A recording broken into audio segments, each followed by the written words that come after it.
so I want to like share like kind of what I really enjoy about doing stand up, and I want to hear what you enjoy, like kind of your approach to it.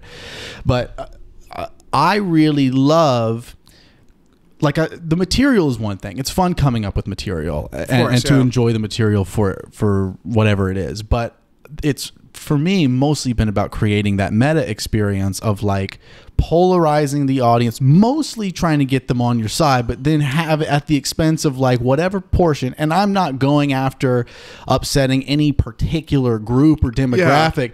I'll split the audience in any which way, right? You know, for the sake of the joke, whatever it is that day. But whoever is in that room that day, whoever is there, you're making the experience with them, right?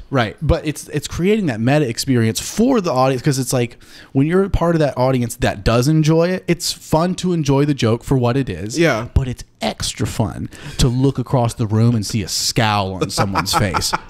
Or like watch them like tap their partner and be like, let's get up and go. You know, like, because then it makes you like, you're laughing at the joke and then you're laughing at like, oh my God. Oh, you're on the outside. Yeah. You're on the, yeah. Like, oh, you can't, like, you're taking life that seriously, or you're upset at a comedy show. Ooh, man, I'm cool as hell for being able to take a joke. You know, I think that's very much is true. I think that very much is the feeling that happens when you split the room like that. Yes. Yeah. Successfully. Because the other end of that is upsetting everyone and being banned or having it impossible to book yourself. Yes.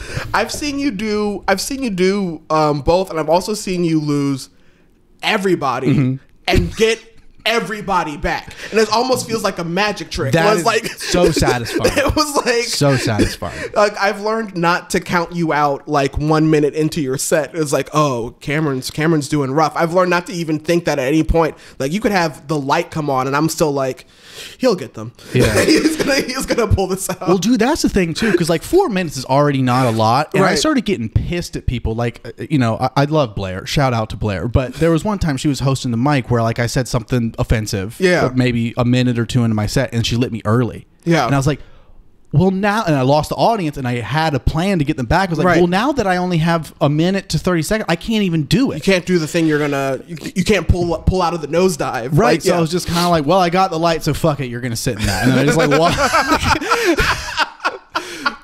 I was like, sorry, someone else decided that's going to happen to you today. Yeah, no, it's... I'm kind of mad at Zach, even my own fucking roommate.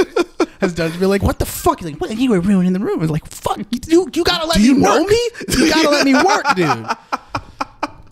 No, in general, especially at that mic, especially at the Death Crow mic, like, you gotta have your 3.5. You gotta have your 4 minutes. Yes. Like, for just, it's what you signed up for. And also, like, not everyone is you. Not everyone's you. There are people who are gross, offensive, and are just being genuine, and they're bad at comedy. Yes, and they're not going to win the audience back. And they're not going to win the audience back. And the part that always offends me the most is that they're bad at comedy. Yes. I have seen people say things that I don't agree with, that I hate, and I'm like, that's a funny joke though. Like, that's a good way to layer it. I always get more offended when like, you're racist and lazy. Yeah. Yeah. You can be a bigot as long as you're funny. Can you be funny about it? Can you find? Yeah. Which, if being a funny bigot, that's tough. Yeah. Yes, because bigotry's existed for hundreds of years. The funniest jokes have already been taken. So now if you're a funny bigot, you're being a hack. So like, right. If you're funny about it, I'll give you your props.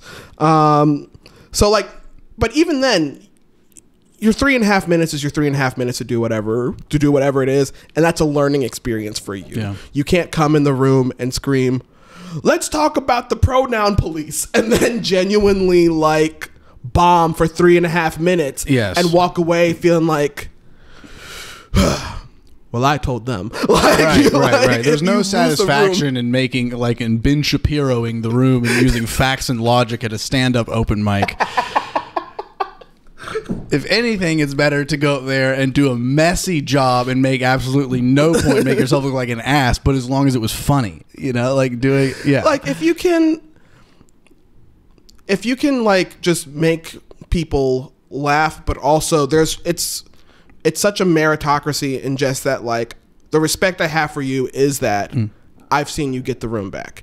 Is that I've seen that even the times you don't get the room back, you're trying something. You're not satisfied with, like, learning from the failure. Right. Yeah. Mm-hmm. You're not staying the same. You're pushing, you're creating, you're growing. So that's the respect I have for you. Is like, I know if Cameron's doing stand up, a movie, whatever, it's you flexing your muscles. And I like that about you. That's the thing that just bugs me about other folks, is if I feel like they're coasting or just not even pushing themselves. So I think what I enjoy out of it is just because I don't do the whole experience thing like you do. Like, I don't really like play with the room like that. I try to make each show, I try to be present so that way I'm not just reciting jokes, but I don't really. You feel like your core is more like, I want to make a room full of people have a good time. Right, exactly. And as best as I can, as like if I can make the whole room have a good time, but also without sacrificing any of my like integrity, my dignity, not integrity, any of my dignity. Because I've been in rooms where I look at where I not doing well, but at the same time I'm like, well, I'm going to do my job. I'm going to do these jokes. I'm going to perform. We're going to pivot. We're going to try to have a good time. But honestly, I've been in rooms where it's like, I don't care if you laugh. Like, I don't care because like because I'm talking about being me. I'm talking about being a black person in America, and you just folded your arms because I said I don't like Confederate statues. I didn't even get to the joke yet. I said I don't like Confederate statues, and you're already doing this. Do you ever call someone out on that? Like, you just start talking about, well, this was like being a black person in America, and you just see the arms. Like, excuse me, man, why did you just cross your arms? I see it. I don't usually call it out. I don't usually engage until they say something. And that's been a more recent thing, as people are being more vocal when I perform, just in terms of like I've had a joke I've done for ages where I was just like, don't get rid of all the Confederate flags. Yeah. Because if you do, how will I know what restaurant to not eat at? Yes, I love that joke. Thanks. Yeah, and it's a really intelligent point too, because I think it goes to this point about like free speech in regard to like hate speech. It's like, it's not that we want hate speech to fly so that it flourishes, but it's like you want to know who's saying it. I want to know if I'm not. Yeah, I don't want to be around you. Right. I don't want to be around you. I want to be safe. Like, I don't want to go into a bar thinking I'm going to have a good time and realize, oh, this would have been a bar that was hanging up a Confederate flag. Like, yes. I disagree with the flag, but that lets me know I am not safe here. I'm not safe to take my white wife here. I'm not safe to be in this place, so I need to leave. So I did that joke at a show about a year ago, and a guy in the front row just went, hey man, like, he's like in the very front row, and he just like, he wasn't even like being mean or anything. He wasn't even like heckling or like angry. He just sounded sad. He was just like, hey man, it's heritage, not hate. Hey, you made an interesting point, but it's it's heritage, right? Yeah, it's just like sounded like, it's funny that he sounded sad. He was just like, that's funny. Messed up, man. And I was like, I was like, fucking snowflake. I was like, we're just gonna have to disagree on that, because I see a different thing when I see the flag than when you see it. Like, that's a different thing. So like, no, it's heritage and hate. It's heritage. The heritage is the hate. Right. So yeah, I try to like, I try to take what I've written. I try to like find the wording, find whatever it is that's gonna make like each thing hit. Try to get the audience on my side, but without like for those audiences, I don't want to be like, you're right, let's talk about farting again, like whatever. Like, good point. It is heritage. I'm sorry I ever said anything. Yes. Like, so, yeah, I think what I enjoy about it, especially just doing it in Wilmington, is I'm not speaking on behalf of black people. I can't do that. Right. I'm not. I can't. Yeah, it doesn't make sense to be able to think you can speak on behalf of like your demographic group in whatever way. Yeah, I'm not trying to do. I can't do that. I'm not trying to do that. So I'm just talking about me. Like, I'm just going to talk about myself, and all of you in the audience, black, white, whatever, you're not me. So I'm going to be on stage for 10 minutes. And for 10 minutes, you're going to know what it's like to be me, to have my anxious thoughts, and to understand how I move in the world. And maybe you'll relate to it and find it funny. And maybe you don't relate to it and you learn something and you still find it funny, hopefully. But I think that's the part I like from doing comedy and from watching comedy is just the experience sharing of it. Like when I watch a lineup, I'm getting in each comic's head for a little bit.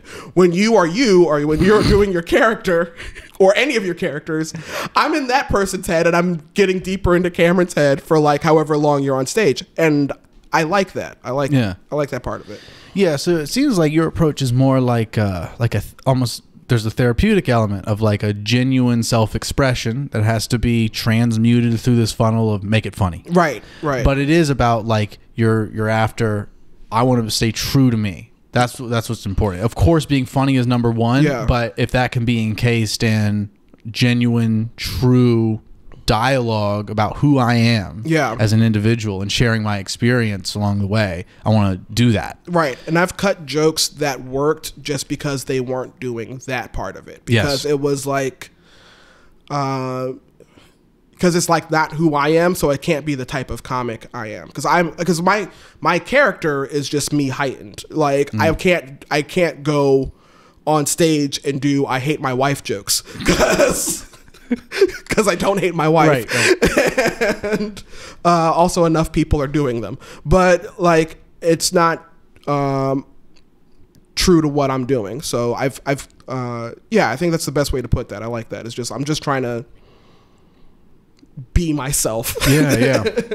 And introduce myself as best as I can.